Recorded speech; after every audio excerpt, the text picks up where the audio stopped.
All right, this is really the last question, but now they're not asking for the sum of the roots, they're asking for the product of the roots. So they're asking, if you know the roots of this thing, R1 times R2, what would that equal?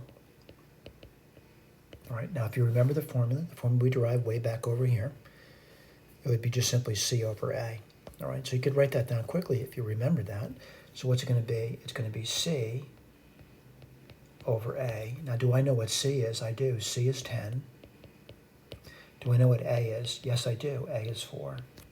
So what's C over 10? Whoops.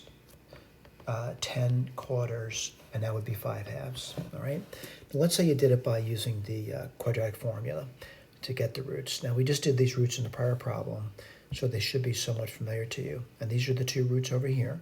Now, if you multiply these two roots together, what do I notice about them? It's easy to multiply. I'll go through that with you. 8 times 8 is 64. And then what do you get? You get 49.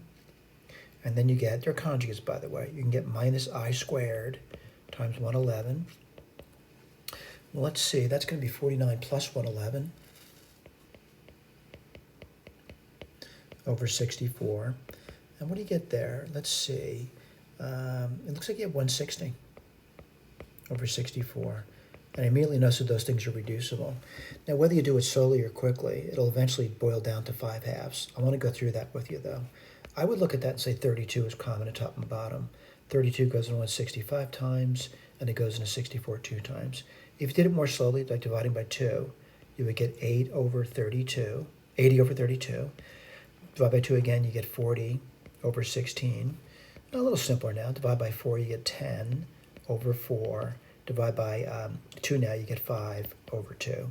All right, now, does the formula help? It certainly does. So again, the old saying goes, having a few tricks, if you can remember them, by the way, you know, it's an advantage for you, especially when you're doing a standardized test. Thank you. If you need to reach out to me, let me just remind you who I am.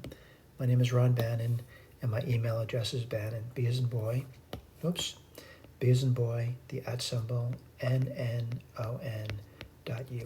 Again, thank you for paying attention.